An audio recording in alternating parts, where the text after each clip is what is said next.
Hi, welcome to another episode of Let's Talk About This. I am your host, Crystal Hicks. My guest today is Craig Meriwether. Craig is a mindset coach and clinical hypnotherapist. He helps people eliminate negative emotions and trauma so they can reach their full potential. Craig, welcome to the podcast. How you doing today? Crystal, I am doing well, and I really appreciate the invitation to be on your show. It's going to be a fun conversation. Yeah, it sure is. I'm glad that we was able to connect because we're on different time zones. Yeah, I'm on the yeah. East Coast and you're in where I'm are in, you? I'm in Flagstaff, Arizona. It's a small town up in the mountains, about 90 minutes from the Grand Canyon, about 45 minutes east of Sedona. Okay. We get snow in the wintertime. It doesn't get too hot in the summer, but we don't do daylight savings times. We were just talking before we started recording about how confusing it can be because we don't do daylight savings time. So right now we're Oh, in that's right. Pacific time, and then come November we're going to be Mountain time. So it's a Right, little right. head scratching. Oh, you don't do daylight saving time Yeah, over there. yeah, Okay. Wow. Isn't that something? Well, yeah. welcome to the podcast. I'm glad to have you on, and excited about having a discussion about your expertise in Yeah. hypnotherapy. Therapy. Yeah. And my first question I want to ask you is what inspired you to become a hypnotherapist? Well, I think like a lot of people who get into the healing field of maybe talk therapy, psychotherapy, counseling, things like that, it was my own hurt and pain I was going through in life. I struggled with depression and anxiety. Started off kind of my teenage years, and this was the 1980s. So they didn't have the medications then, Hmm. that they do now, the Prozacs and the things like that. Those came out in the mid 90s, late 1990s. Hmm. And so, back in the 80s, you kind of had talk therapy or whatever book you could find at the bookstore or at the library. And, as a teenager, you're not going to do a whole lot of that stuff. It's just one of those things where in the 80s and 90s, you get used to it. Right, It's just how you think it's going to be. This is who you right. are. And it was really the birth of my son in the year 2000 that I decided I needed to do something about it. My mom struggled with depression, Hmm. suicidal thoughts. I struggled with depression, suicidal thoughts. So it's either mirroring it in the house, just you'll learn what happens within the house, and that's a Right, good part of your character and who you are, just right, by following what you see in the house, or it's genetic. right. Either way, I don't want to set my son up for having the struggles that I was dealing with, that I saw my mom struggle with. And so I just started working on myself. I said, I need to get this figured out. Hmm. At first you think, oh, okay, well, I got 9 months to get my life together. And then of course you don't. And I thought, okay, well, as a baby, don't think I'm going to do too much damage as Right. him as a baby. So, I took some years to kind of work on myself, on and off. Yeah. And I remember waking up one morning and realizing, I didn't feel that heaviness anymore. I didn't feel that depression. I didn't feel that anxiety. What I realized is I had this toolbox filled with tools on how to deal with anxiety, how to deal with depression. I ended up writing a book called Depression 180 because I joined a writing contest with Hay House Hmm. publishers and got pretty far down the line. They started off with something like 300 authors wanting to be a part of this contest, the grand prize being a publishing contract. Hmm. And I got into the top two apparently, Hmm. but didn't make it. But did get invited to be a part of a compilation book, and as part of that, you have to do the promoting when the book came out. And Right. so I was doing, doing my own interviews, setting up my own telesummit back in the day, back in whenever that was, 2012, 2011. You did telesummits back in the day. Podcasting was kind of coming to be a little more popular. I had Right. so much fun. I started my own podcast called Tipping Point Radio, interviewing some wonderful people. But later on, that like around 2015, 2016, I got the opportunity to do train as a hypnotherapist because that was one of the things that really helped me. Okay. And we can talk a little bit about what it is because I know there's a lot of baggage around the term hypnosis Yeah. and hypnotherapy, especially what people see in the movies and Yeah. TV. which is Right. unfortunate because I think probably maybe a lot of people that listen to you are in that industry. They just create ways to move a plot point forward. Right. My God, how are we going to get Jason Bourne to assassinate the Prime Minister of England? Okay, well, we'll hypnotize him. And Mm-hmm. it's not the way it works. Right. Or they read CIA documents about MK Ultra or mind control and things like this. And yeah, there's something going on there, but it's not Right. that you just hypnotize people by snapping your fingers or with a watch or whatever you're doing. Right. Not But the way it works. that's the first thing come to my mind is what do you do? Yeah. You hypnotize people and when they come in to see you, or how does that Well, yes, kind of yes and no. And also, I think a lot of people have an idea of what hypnosis is from the entertainment side. mm-hmm. The reason you introduced me as a clinical hypnotherapist, I want to make sure I do the clinical side of things. I deal with trauma and anxiety and pain control if you have some chronic pain in your life, Mm-hmm. and, as opposed to the entertainment side of this. And a lot of people have maybe seen those shows in Las Right. Vegas or Atlantic City or comedy clubs or wherever, and they think, oh, I don't want to go to a hypnotherapist because they're going to make me, sing like Elvis Presley or dance like Michael Jackson or impersonate Beyonce or pretend I'm on a roller coaster or whatever the gag is. Right. And the thing with those shows is everybody that gets up on the stage volunteers to be up there, assuming they're not plants, assuming they're Right. not actors or part of the improv troupe in the town or whatever, assuming that it's all legit. Mm-hmm. Every single person that gets up on that stage to act foolish and look silly volunteered to be up there. Mm-hmm. They not only bought a ticket to the show, they sat down in their seat when the hypnotist comes out and says, "Hey, everybody, welcome to the show. Let's have a fun time. And who wants to get up on stage and have a really fun night?" A bunch Mm-hmm. of people raise their hands. And so who's this person going to pick? Are they going to pick the people who aren't raising their hands? Right. Who look really scared and nervous and like, oh, I hope he doesn't pick me. Or are they going to pick the enthusiastic people who want to be up there? And Right. so he picks the people who want to be up there. And then 10, 12 people get up on stage and goes down the line. Where are you from? And what's your name? And what do you do for a living? And do you want to go into hypnosis and have a fun show and have a really good time? And yeah, I do. So these people say yes like 7 times before this guy makes them do something. Mm-hmm. And the reason they, impersonate Beyonce or Elvis Presley or dance like Michael Jackson or whatever the thing is, it's because they want to. They're exhibitionists, they're extroverts.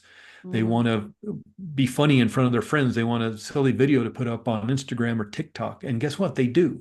They Right. have a great time. Mm-hmm. And that goes to make you wonder, it's like, well, what if you want to heal?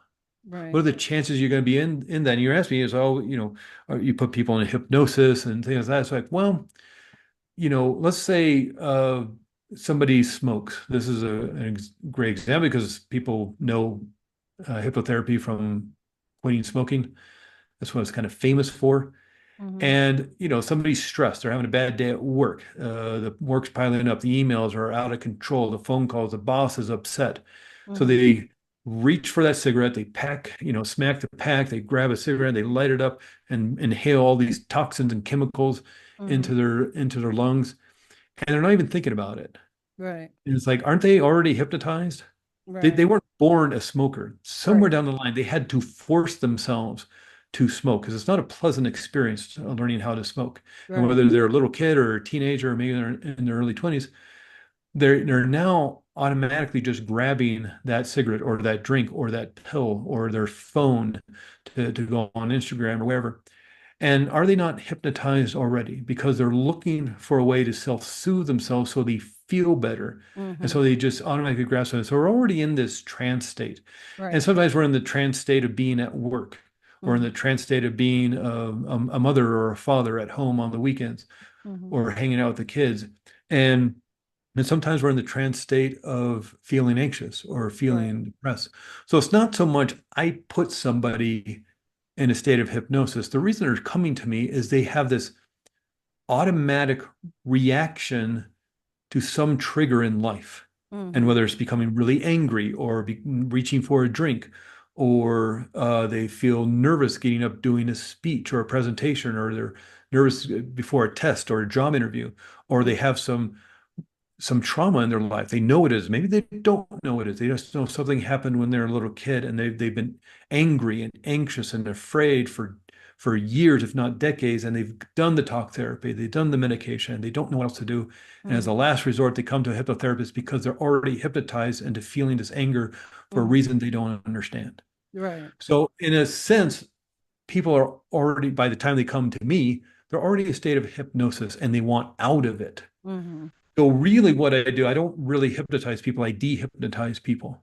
Okay. You've already hypnotized yourself. And again, whether you're an extraordinary mother, extraordinary father, extraordinary business person, Mm-hmm. extraordinary in your career, you're in a trance state of business person, entrepreneur, actor, actress, dancer, uh, or because when you walk out on stage, are you not putting yourself into a trance state, whether you're literally playing a different character in a play or a TV show or a Right. movie, or you're a dancer and you need to get yourself in the zone to be the greatest dancer. When we're recording this right now, the Mm-hmm. Olympics are in full swing, Summer Right. Olympics.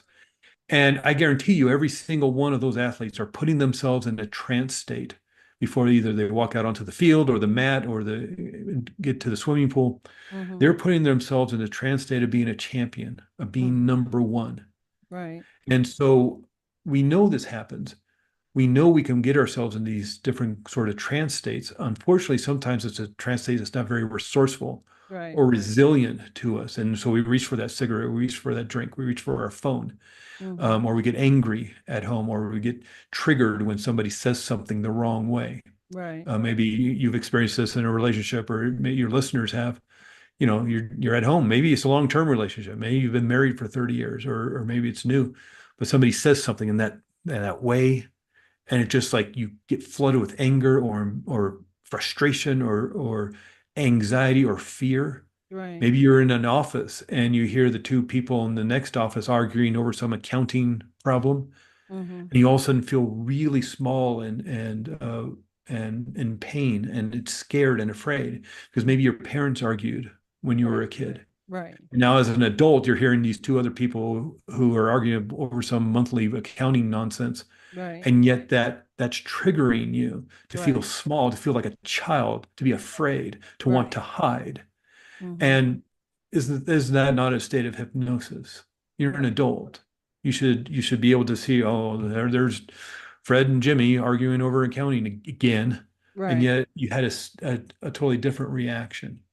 And so again, this goes back to, do I hypnotize people? I would say, and maybe this is semantics, but I would say people are already hypnotized. That's why they're coming to me, because Okay. they are reacting in a not very resourceful way to Right. an unknown trigger, maybe. Maybe they know exactly what it is, maybe they don't. And Right.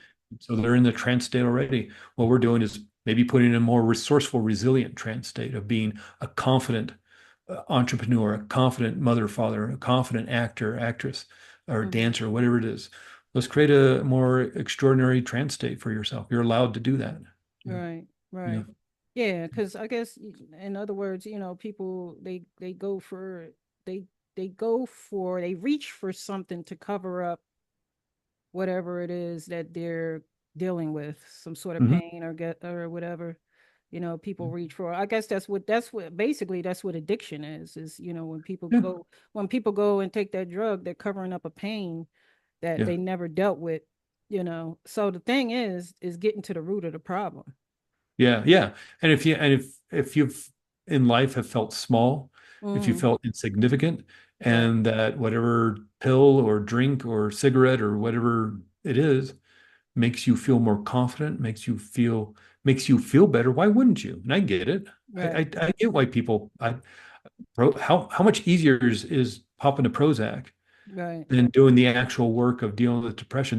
There are hundreds and hundreds of research studies over the last decades that show that exercise works as well as medication in eliminating depression. Not just, and I'm not talking about just right, dealing with the Monday morning blues, right. or just now I got to work extra on Saturday because of this report to do or something. I'm Mm-hmm, talking about chronic depression. There's mm-hmm, hundreds of research studies that show that exercise works as well as medication in dealing mm-hmm. with chronic depression, but you got to do it, you Yeah, know. And it doesn't mean, that you have to go to the gym and pump weights if that's not your thing.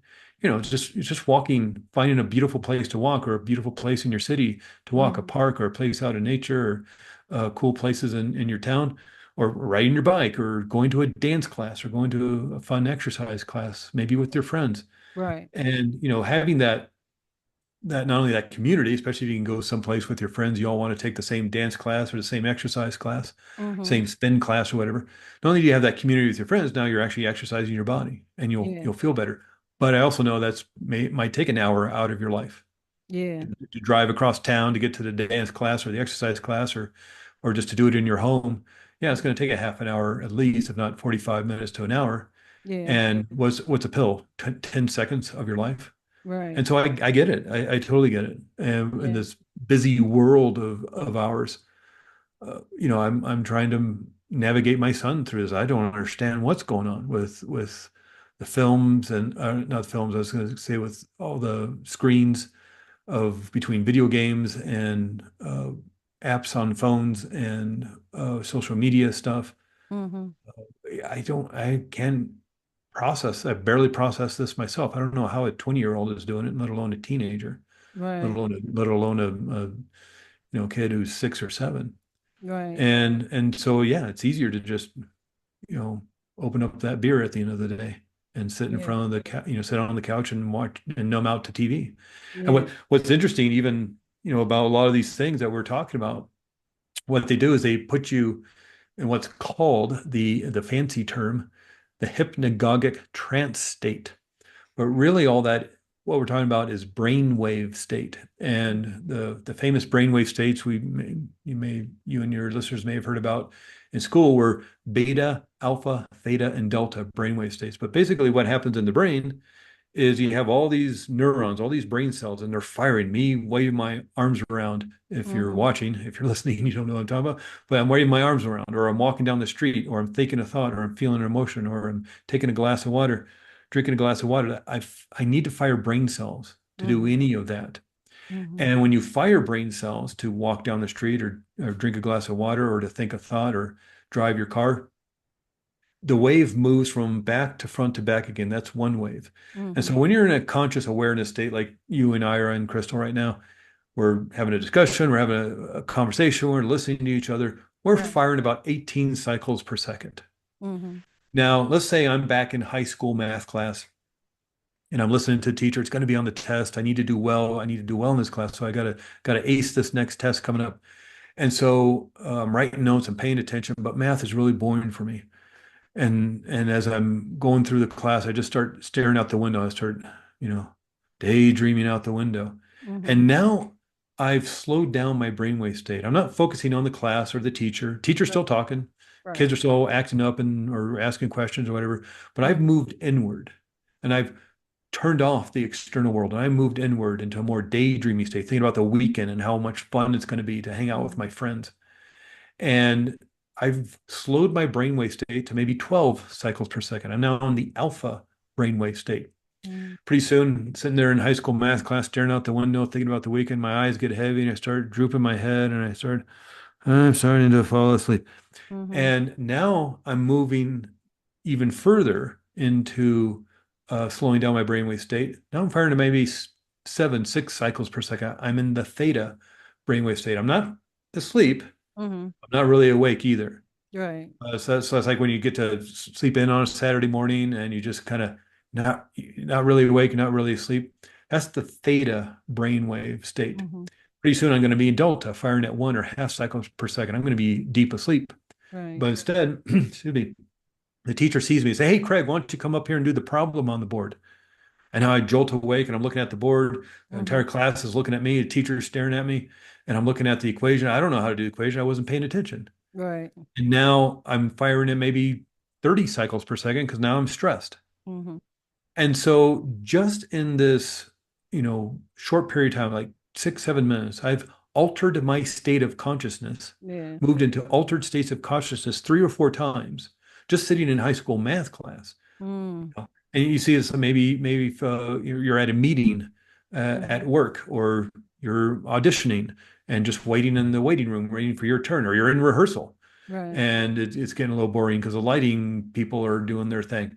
And you move in and out of these altered state of consciousness all day long, driving home, Mm-hmm. or riding on the subway or whatever, and you just daydream drift off. You still know where your stop is sometimes, but you Right. still know where your stop is, and you get off at your stop, or you're driving home. You know how to drive home. You've done it just like you know how to tie your shoes, and you know how to zip up your jacket. You know how to walk down the street. You don't have to think about it. You just do it. And so Right. you can alter your state of consciousness, start thinking about that meeting tomorrow, the rehearsal that's coming up, or the audition next week, or whatever the issue is that you need to think about. You can alter your state of consciousness and move down to the alpha and theta brainwave state. Alpha, theta, delta is what's known as the hypnagogic trance state. Mm. And so just watching TV puts you in the alpha brainwave state. Yeah. Doing social media, just swiping Instagram and trying to find the one video or meme you want to look at, Mm-hmm. and getting that dopamine hit when you finally find it, puts you in the hypnagogic trance state. They know what they're doing. Right. They've known TV puts you in the hypnosis trance state since 1969, and that Mm-hmm. information wasn't published in a medical journal. It was published in the Journal of Advertising and Marketing back in 1969. So any marketer, any person that makes a commercial, certainly the politicians, certainly the news, knows Mm. that watching TV, and by extension, probably video games and social media, puts you in a hypnotic trance state. Yeah. And so this is It's like an almost like you're unusual thing. programmed. Yeah, so it Like, isn't. Yeah, yeah. You certainly get pro. We see that now. People yeah. are just programmed like this person is my prophet, and I'm gonna remember whatever side you're on. Yeah. And so uh, it's not that I am going to put you into that state. You're already in that state. Mm-hmm. So it's more like, what do you want to do with that? How do you want to improve? How do you want to heal? Mm-hmm. Do you want to heal some hurt and pain and trauma and some fear? Do you want to increase your confidence, your strength, your power, your joy, your happiness? Both. You Mm-hmm. know, we can do that. It's just you Right. tell me what you want to work on. I don't tell you. And that's the difference between hypnotherapy and more traditional like talk therapy. Mm-hmm. We're not going to sit and talk for weeks and months and years. We're not going to do 90 sessions over 2 years Right. talking about a problem that you have and Right. me giving you some sort of advice that 2 years later you're still you're still hurting and in pain. Right. You know what the problem. That's what's extraordinary about this work. You know what the problem is. Even if Mm-hmm. it's unconscious, Mm-hmm. you know what the problem is. That's why you're hurting. Right. Or that's why you're taking that drink. That's why you take grabbing that cigarette or that pill or spending 4 hours on social media. Mm-hmm. You know why you're hurting. Your mind is trying to find ways to feel better. Mm-hmm. And maybe these ways aren't very resourceful or resilient to you, but your mind is trying to find ways to get you to feel better and to make you feel safe. Mm-hmm. And so it knows what it's protecting you from. Right. And maybe it was when you were a little kid, and maybe something happened when you were a child, some trauma, some fear. Maybe it was even just back in the sixth grade, you're doing a history report at school and didn't go very well because you're stammering and tripping over your words and you forgot what to say and your pictures were upside down and the Mm-hmm. kids are laughing at you because they're 10-year-olds and that's what 10-year-olds do. Right. And in that instant of feeling embarrassed and frustrated in front of a class of people and the teacher is getting annoyed because the class is getting out of control, you're absorbing all that information. And in that instant, you say, okay, well, it's unsafe to be in front of people. Mm-hmm. And now you're 30 years old going to an audition or you're presenting a meeting to investors if you're a business person or the board of the directors or you're doing the presentation, the keynote speech at the big conference. Well, doesn't feel safe to be in front of people. So of course you're going to feel nervous and afraid and try to find ways maybe to back out of it. Maybe Right. by running your car into a telephone pole the day Mm-hmm. before or on Right. your way to the meeting or the audition. You know, it doesn't feel safe to be in front of people. And Right. maybe because it happened when you were a child or some other reason. You know why. Yeah. You just don't all of a sudden are afraid to be in front of people. There's a Right. reason why. You had to learn that somewhere and Right. then practice it, practice being nervous around it. And what's interesting about the feeling states we have in our body, anxiety, fear, worry, overwhelm, anger, These are warning signals that there's danger in our life, in our external environment. Somewhere in our world, there's danger. We're Mm-hmm. being warned, like in someone's in a building, they pull the fire alarm, the sirens go off, the lights go off, warning everybody there's danger. You need to get to safety now. But we also have a warning system. But instead Right. of sirens and lights, we have feeling state. The feeling in your body of anxiety or worry or fear Mm-hmm. is a warning that there's danger and watch out. And this is great. We don't want to get rid of that. Right. Um, this is what keeps you from walking down a dark alley at midnight, even though it's a Right. shortcut home. This is Right. what keeps you from, here in the desert, Mm-hmm. at least So down in there's Phoenix or good there's Tucson. good there's good anxiety and then there's bad anxiety. Yeah. Yeah. Yeah. If you're out hiking somewhere and there's a rattlesnake in the trail, if you're out here in the desert, Right. or a bear if you're in the woods or something, oh, look at the nice bear. Look at the bear cubs. I'm gonna go play with the bear cubs. Right. No, you're gonna get some, I don't know, mama bears around here somewhere. We should get out of here. Mm-hmm. Or the rattlesnakes in the trail. Oh, snake. My friend has snakes, garter snakes growing up. I'll go pet the rattlesnake. Mm-hmm. There's that fear is going to keep you away from that. Back away, make yourself small. Right. Fires coming towards your house, a brush fire or something, get out of the way. Right.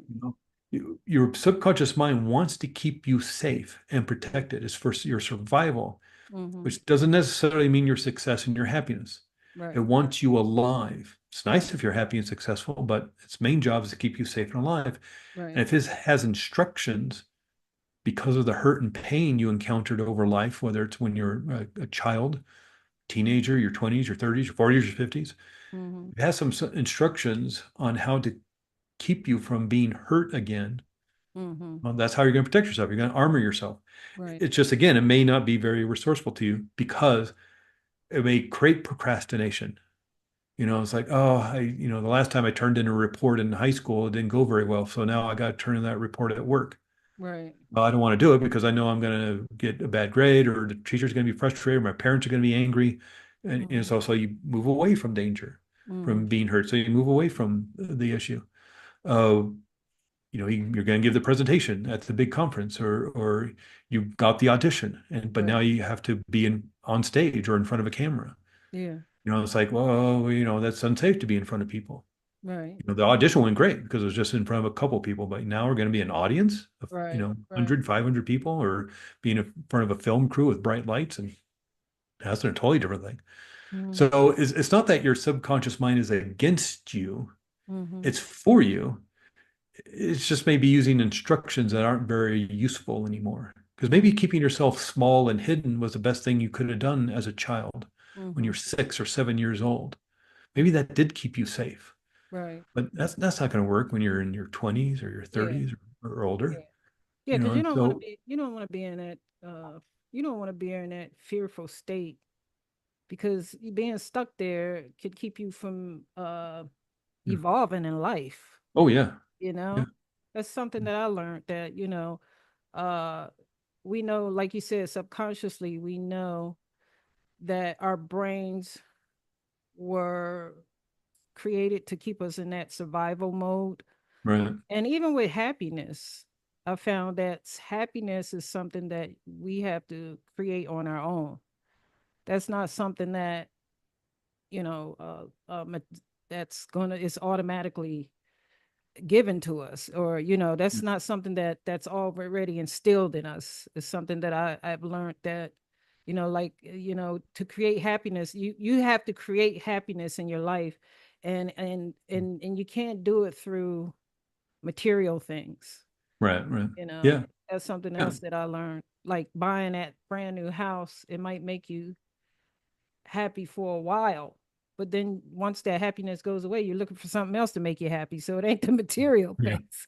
yeah, yeah, you know yeah, yeah, yeah. And with just because you heal the pain, Mhm. uh, you heal the anxiety, you heal the depression, doesn't mean all of a sudden you're joyful and happy. Mhm. You have to learn that and practice that just as much as you have to practice feeling anxious.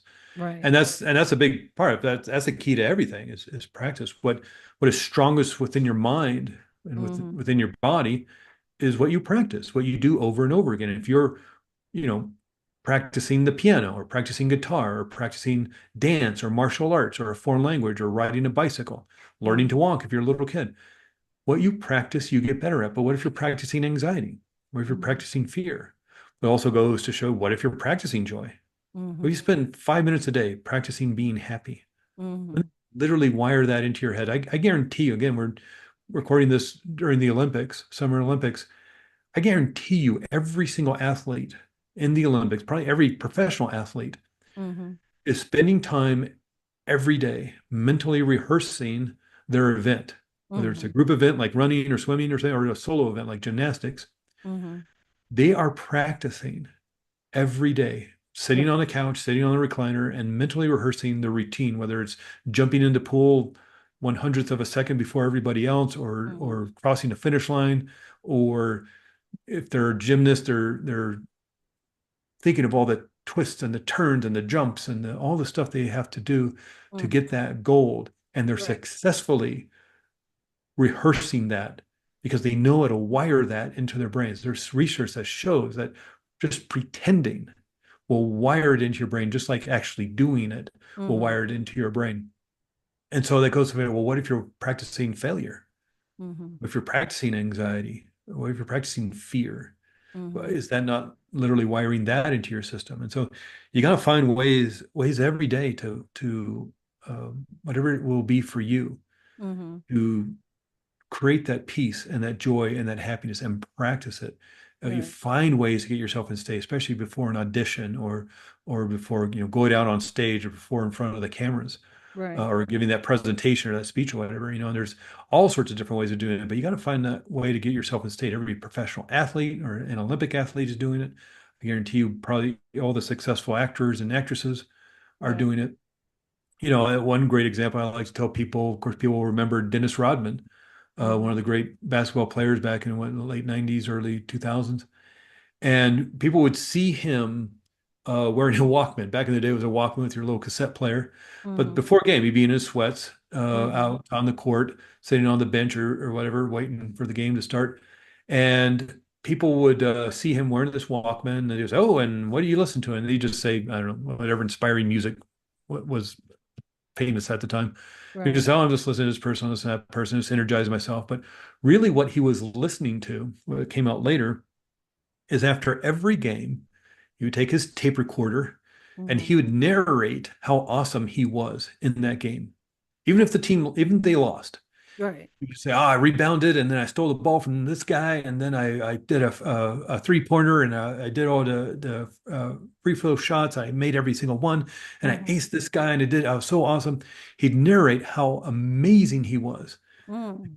Label the tape, put it away in his little filing system, and the next time he played that team, he'd pull out those cassettes, and he'd listen to how awesome he was against that team the last Mhm. time he played them, against the certain players, against the entirety.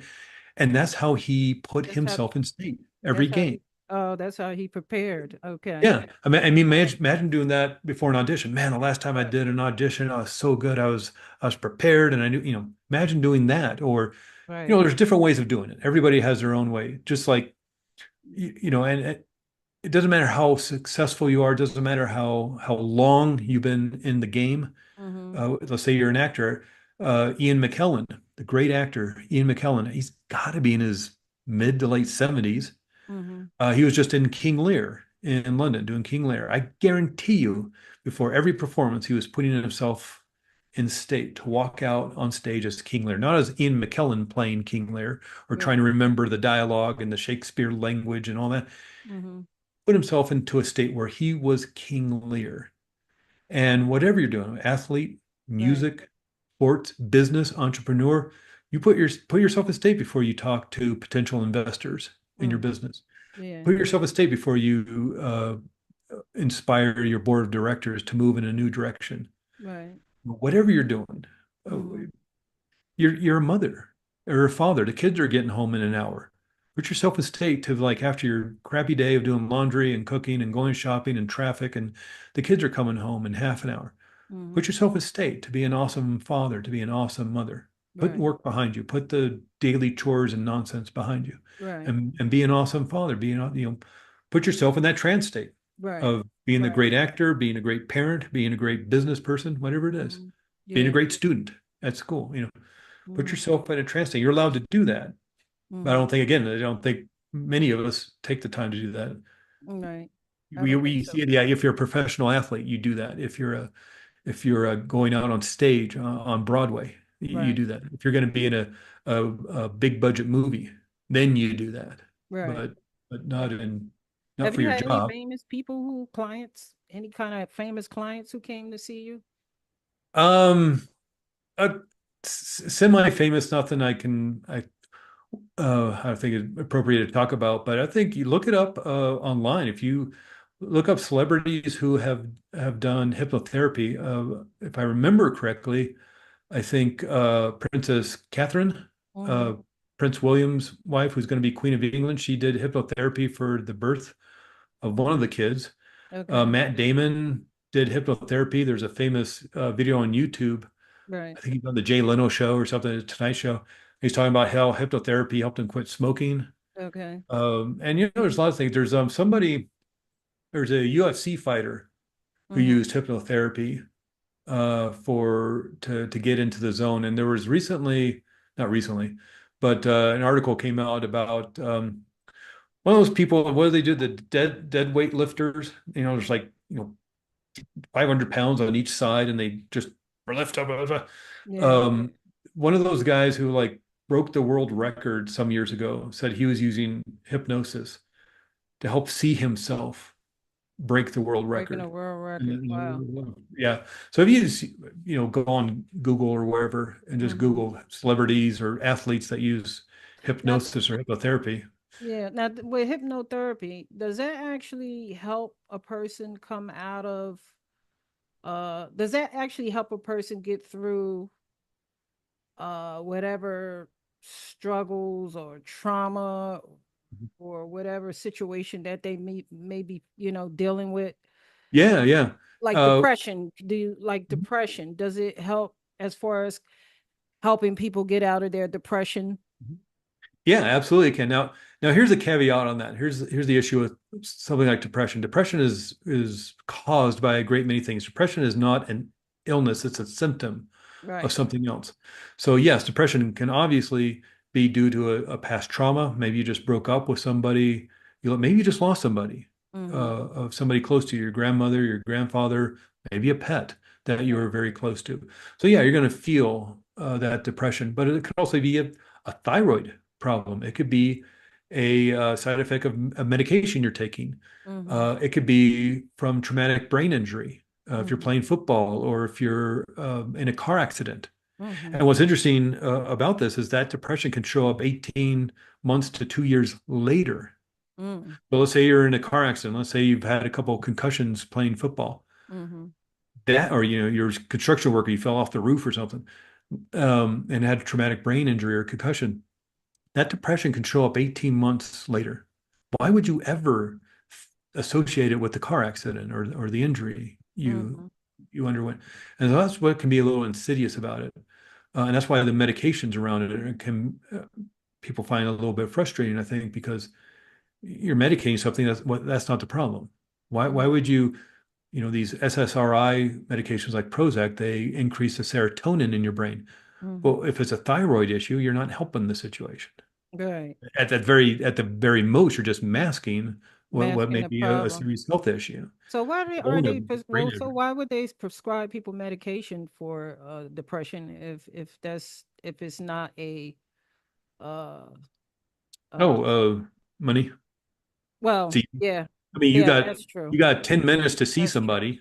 Yeah, that's true. You got It's 10 all minutes to about see money. somebody. Everything is about money. Yeah. But they keep you, yeah, and that's not good because you putting somebody on medication that they really don't need then. No, You know what I no, mean? and especially what if you're a guy walking into the doctor's office. Okay, and how are you doing? It's like, I don't know, I'm feeling a little tired, a Mm-hmm. little down. It's like, okay, well, here's something to pep you up, and okay, I'll see you in 6 months. Right. Or something. What a guy's gonna say? Yeah, I'm just feeling low because I'm going through a divorce, or my business is going bankrupt, or I just my dad died and he was very abusive to me, and Mm-hmm. and that's coming up for me. What is he's not gonna say that to his doctor, but Right. I'm just kind of feeling a little bit down. Okay, here's some pills that can help you. Right. Doctor's got 10 minutes. He can't. Yeah. Uh, and the way the insurance companies run nowadays, you only got a handful of minutes, and well, it's easy.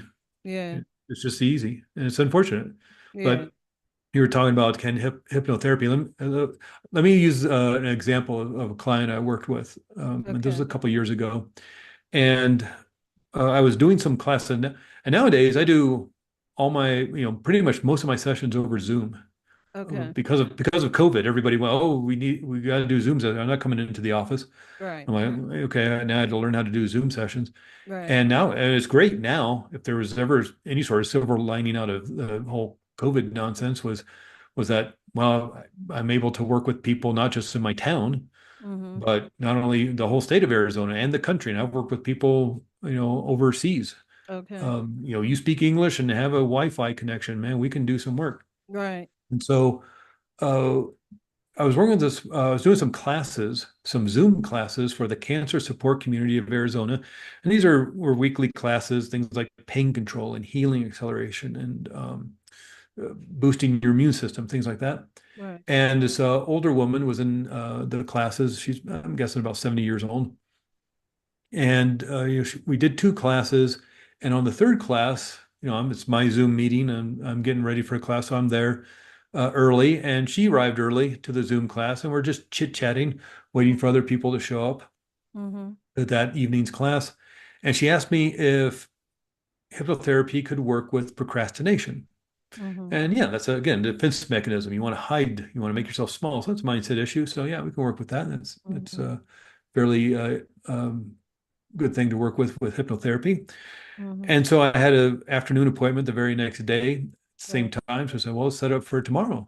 Mm-hmm. And what's interesting about this work, once your mind realizes you're going to do this healing work, it kind of starts turning the gears and say, well, we can work on a problem, Mm-hmm. but not why not work on the problem? Mm-hmm. And so when she got to the session just 24 hours later, she says, I know I told you I wanted to work on procrastination, but what I really want to work on is why I don't matter in life. Mm-hmm. This is a 70-year-old woman who thinks she doesn't matter in life. And so there's a reasoning behind that. You Right. you just aren't born thinking you don't matter in life. You Right. learned that somewhere. Yeah. And then you practiced it and got really good at it to Mm-hmm. as a defense mechanism to armor yourself. So Right. you know what the problem is, even if not consciously, you don't know. Right. Unconsciously, you're very aware of why you're doing that. Mm-hmm. It's trying to protect you from something. And so, well, let's use this state of hypnosis and ask. Just Mm-hmm. ask. What Right. is the problem and how can we solve this?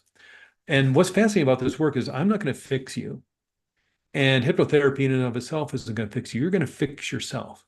Mm-hmm. Because who better to know what the problem is than you and what to do about it than you? Right. So we're doing some work, and we need to find out what the issue is so it can be healed. We do a regression. I Mm-hmm. want your subconscious mind to take you back to the first time you ever felt this.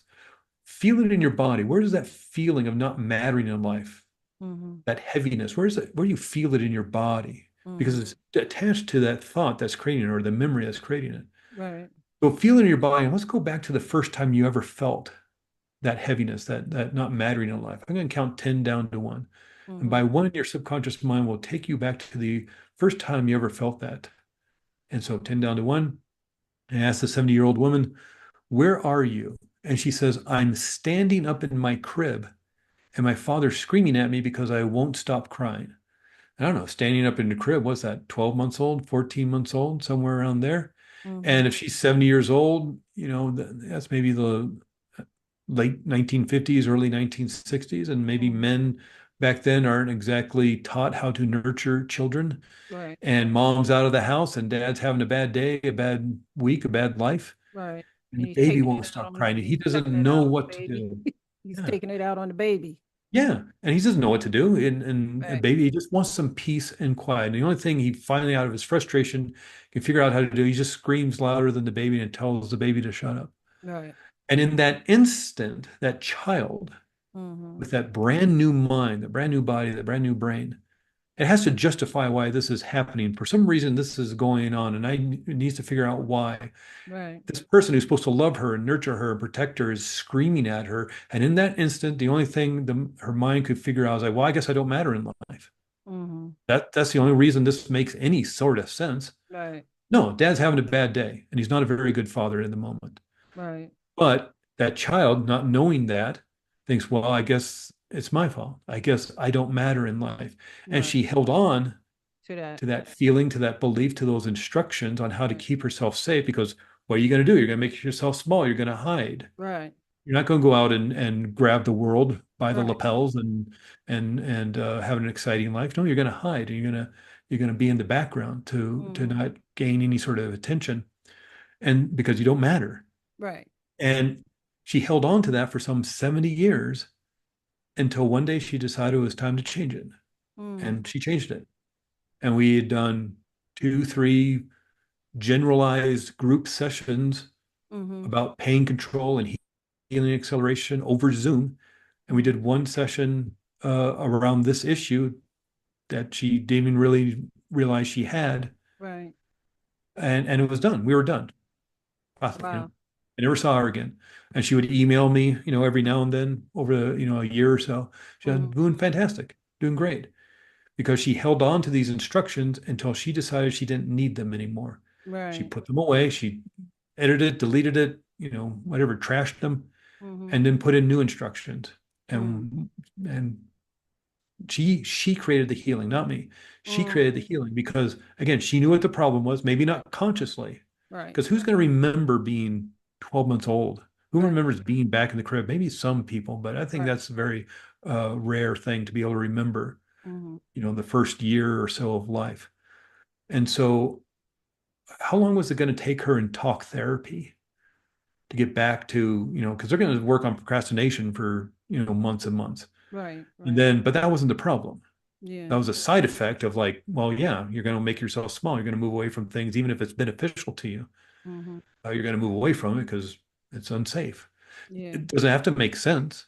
And that's what's can be kind of frustrating about this is, all this stuff we're talking about is held within the subconscious mind. And the subconscious mind that's running our immune system, our digestive system, is growing our hair, growing our fingernails, growing us from being born to being an adult, all automatically. We don't have to think about it.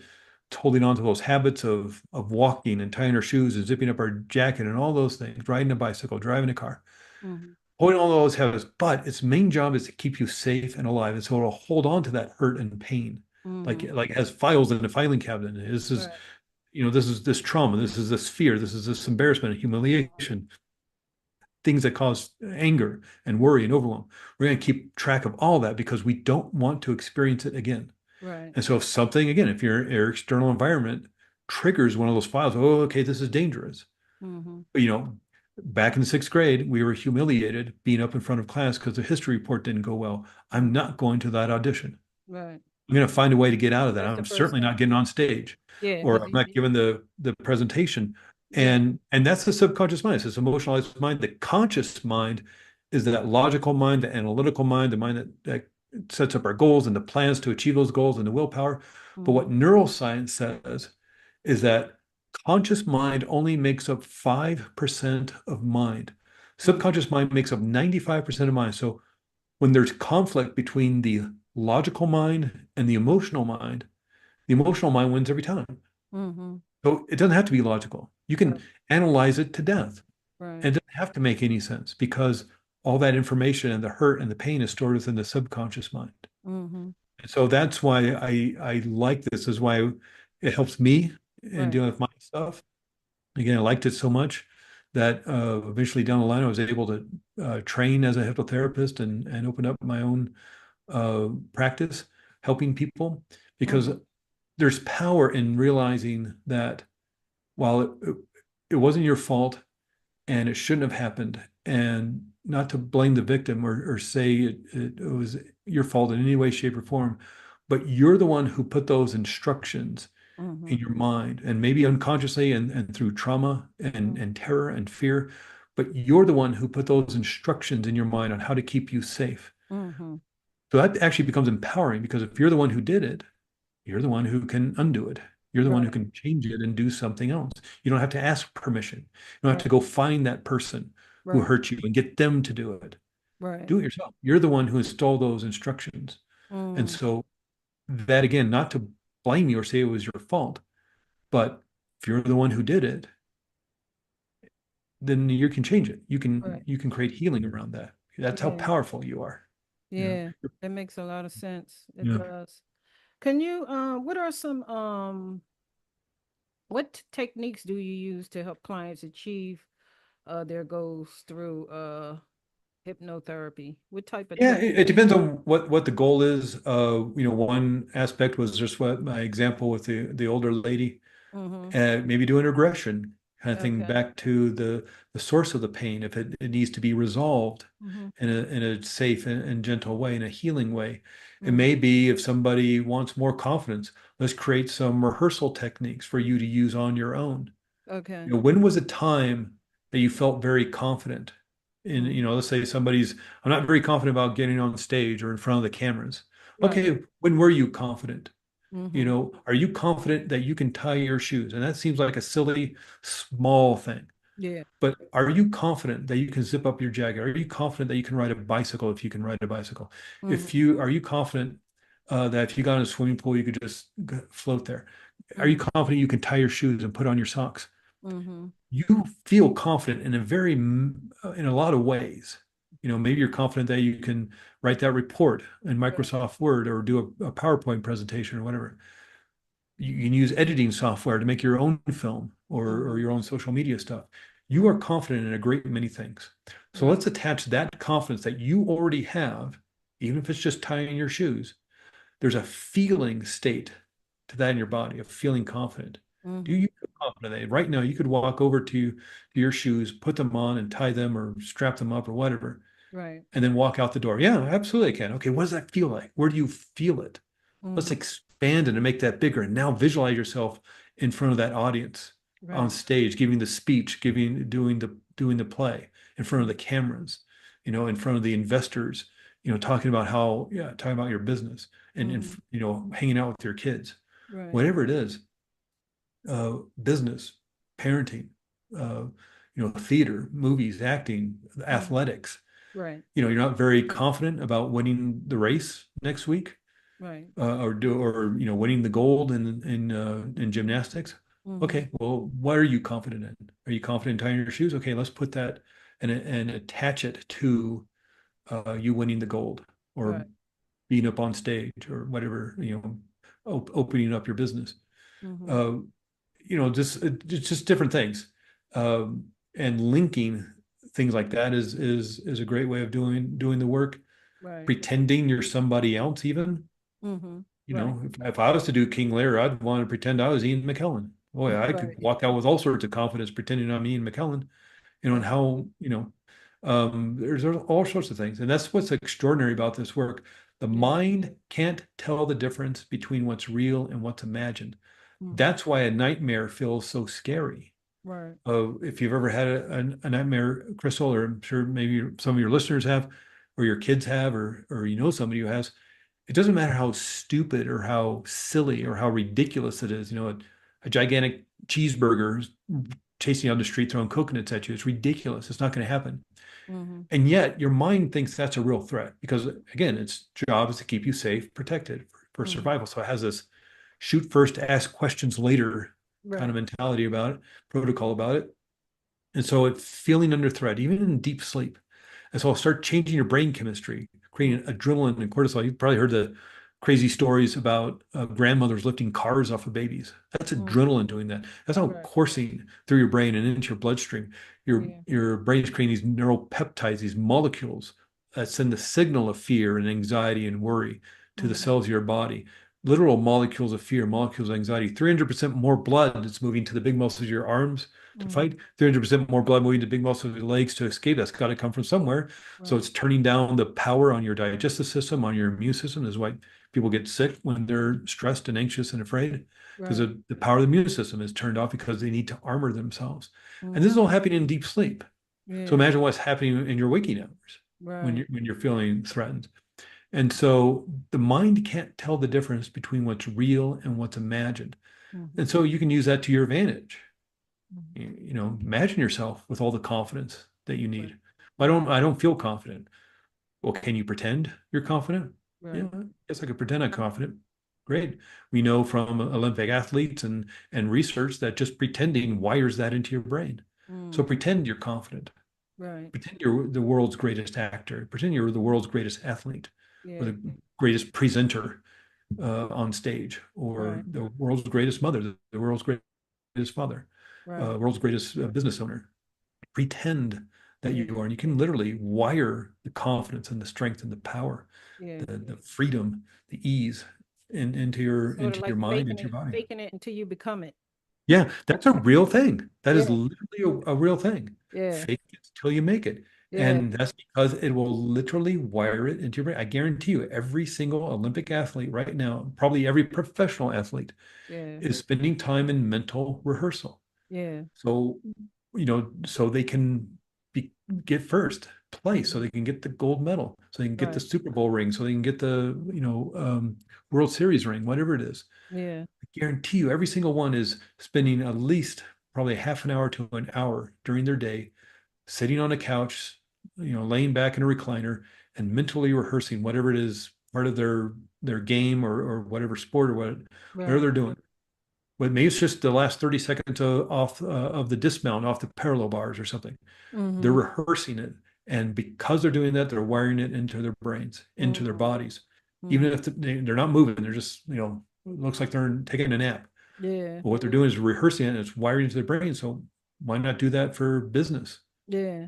Do Yeah. that for theater or movies or Mm-hmm. presentations that you have to give at the conference or workshops you have to give or Yeah. whatever.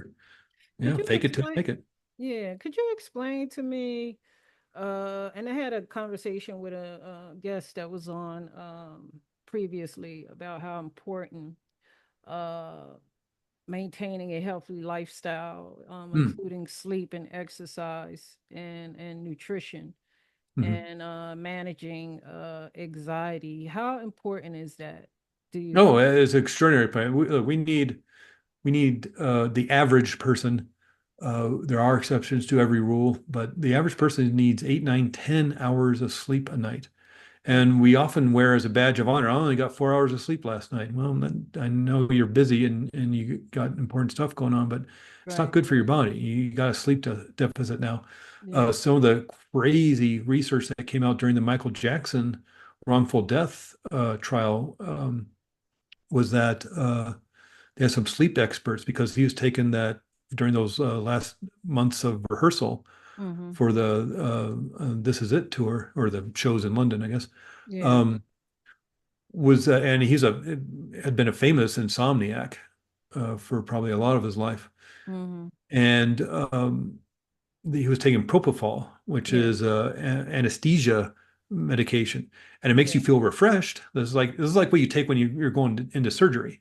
Mm-hmm. You know, Right. you have Right. surgery for something.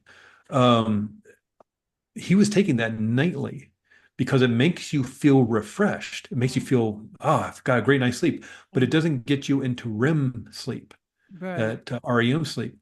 And that's where the body rejuvenates and heals itself, is in that at REM sleep. Right. He wasn't getting that. And one sleep doctor said that he came close to being the first person to die of lack of sleep.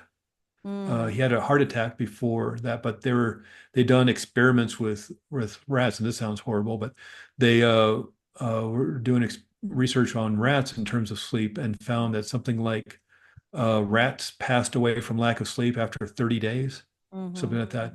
And Michael Jackson was on like 40 days Mm-hmm. of propofol sleep, meaning no Yeah, REM because sleep. that's dangerous. That's Oh God, dangerous. yeah, yeah. Yeah. And so, and of course, that's an extraordinarily extreme example. Yeah. Well, But are a lot of these entertainers, are they actually, I guess they got to force themselves to, they have to take something to help them sleep because yeah. they're sort of like a machine.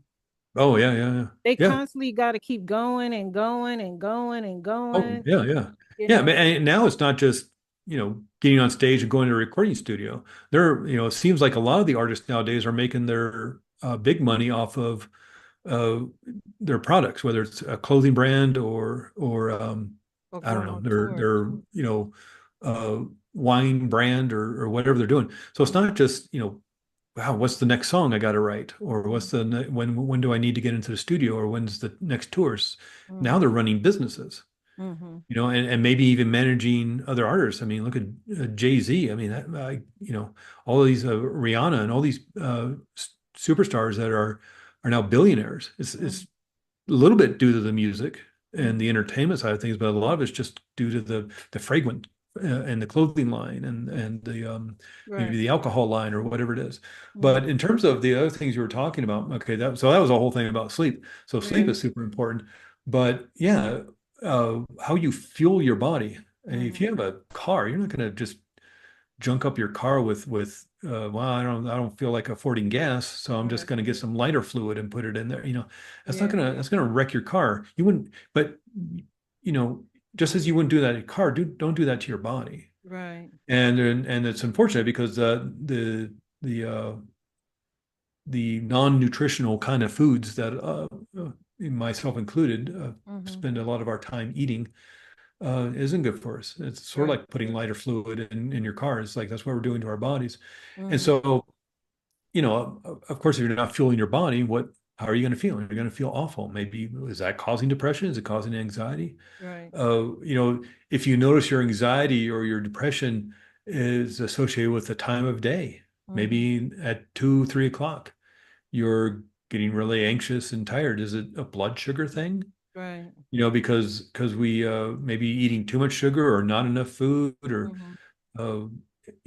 uh, so really watch what you're eating. So Yeah. many of us drink coffee. Yeah.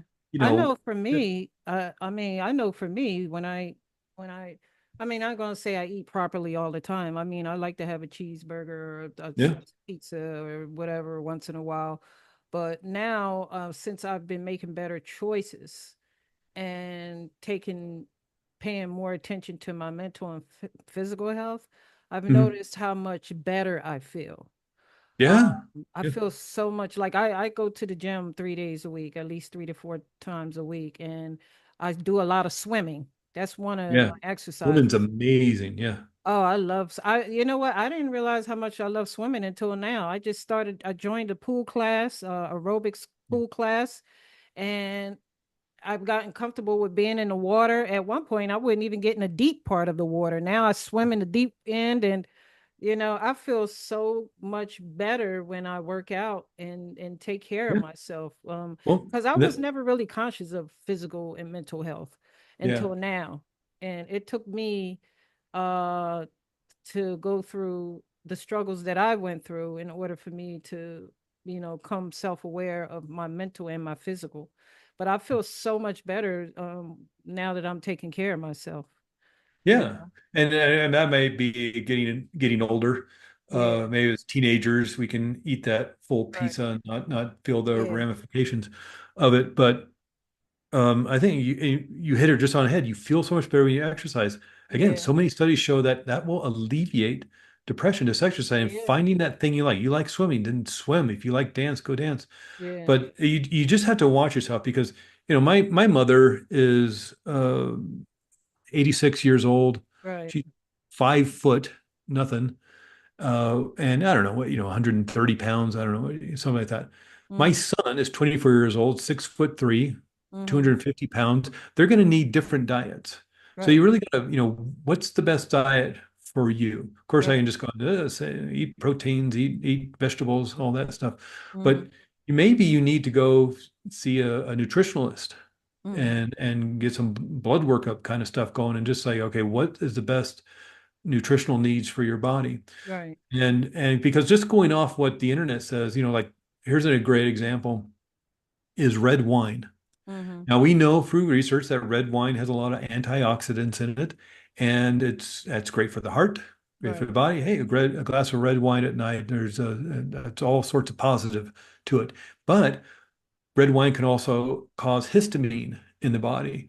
And there are Mm-hmm. people who are allergic to histamine. And the two biggest side effects of histamine allergen are anxiety and insomnia. Mm. And so if you're like having a great glass of red wine at night and then can't get to sleep and feeling really anxious about work the next day, Right. you know, is it just life issues? Is it the red wine? Is it that you didn't have enough protein at lunch? Is it you didn't Right. get you haven't been able to sleep the last week, and so now it's just looping on itself and Mm-hmm. getting bigger and bigger. So yeah, there's more to this than you know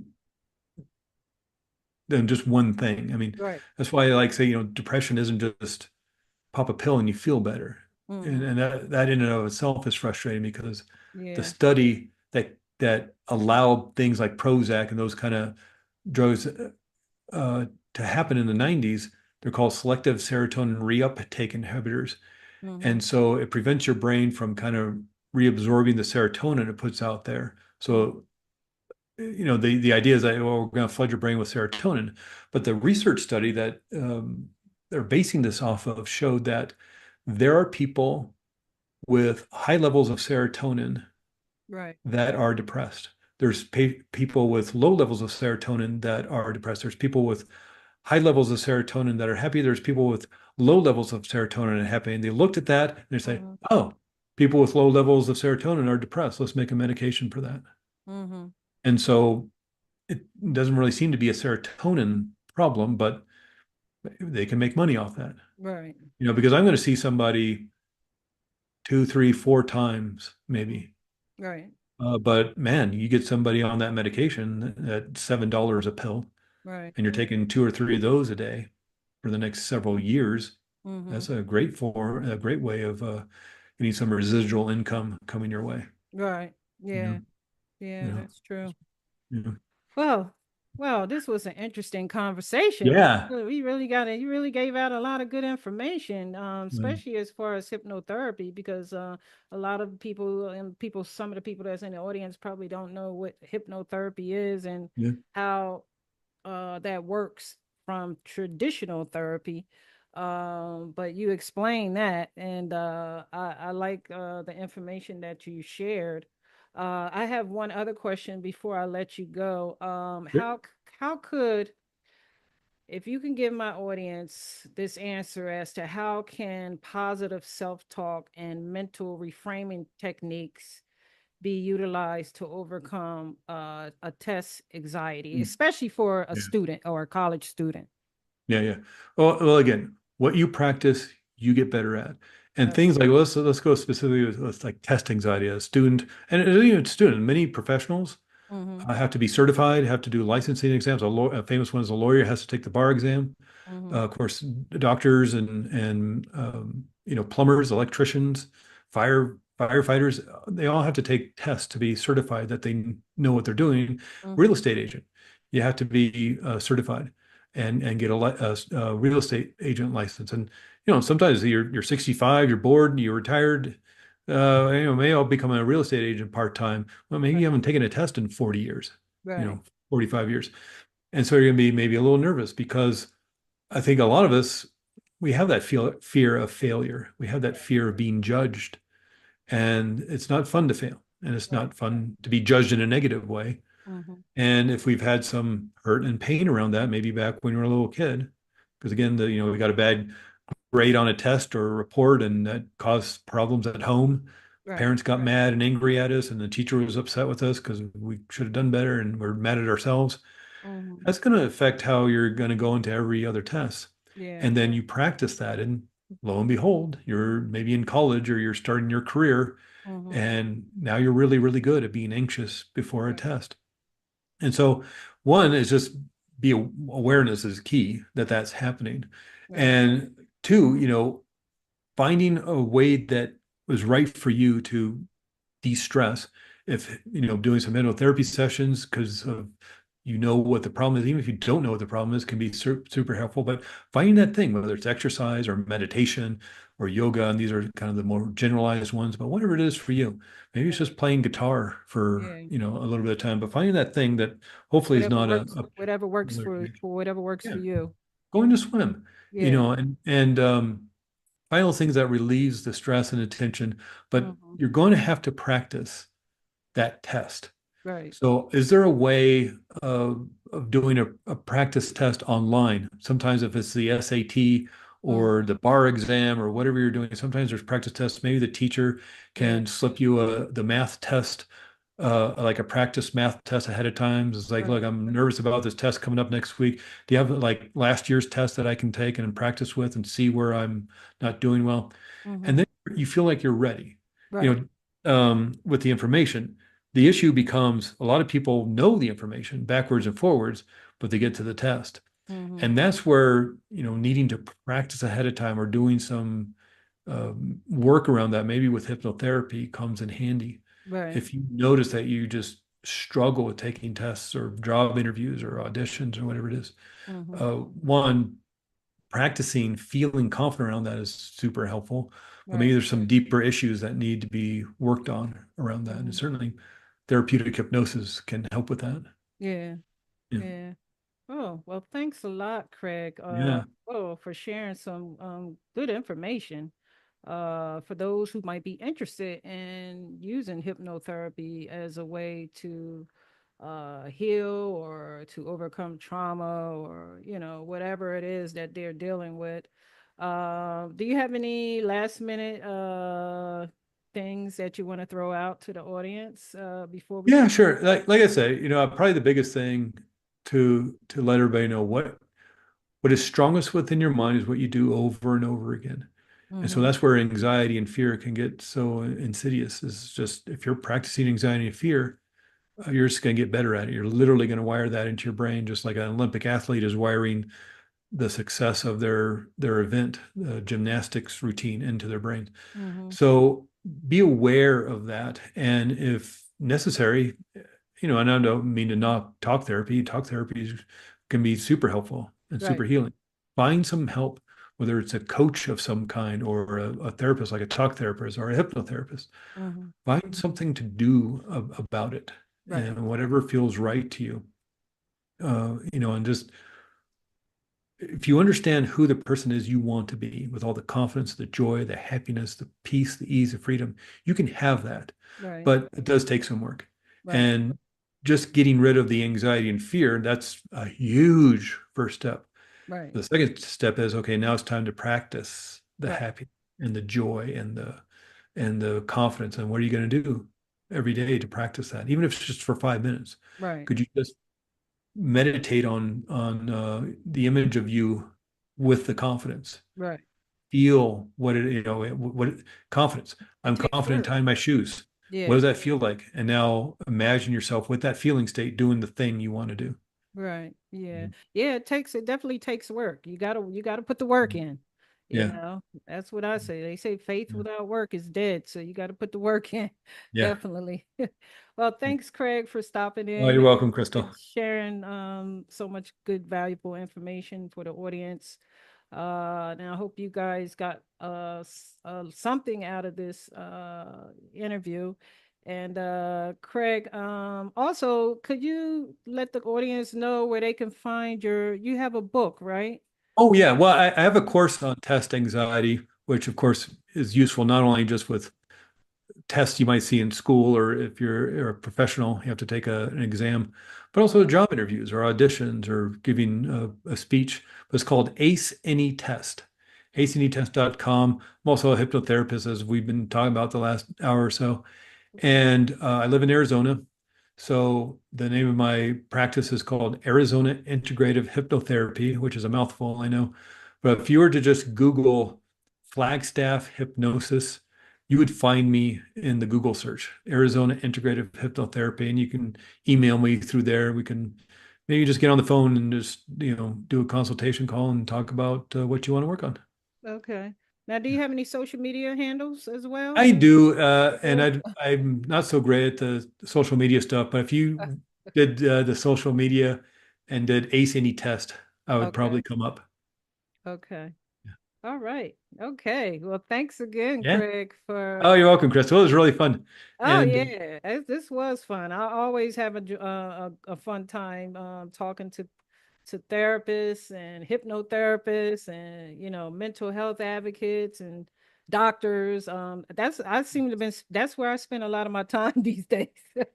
Yeah. Is I Yeah, spend that's a important. I mean, we're yeah, in little seems like the world's on fire right now, so it's good to yeah. take care of yourself. Oh yeah, yeah, yeah. Especially in these days and times Yeah. right now, we really need each other. You know, Yeah. we really got to take care of ourselves. But on that note, make sure you guys tune in for another episode next week. Don't forget to hit that subscribe button. It don't cost anything to subscribe to the channel. I really appreciate it if you guys, subscribe to the channel, but also watch the interview, and hopefully you got something out of it. And on that note, we'll talk to you next week. And thanks again, Craig, for stopping Oh, in. I you're welcome, really Crystal. It was appreciate fun. it. I really appreciate the invitation to be on your show. Oh, thank you. And I Yeah. appreciate you stopping in. I really do. Yeah. Thank you so much. All You right. have a good one. Oh, thanks. You too. Bye bye.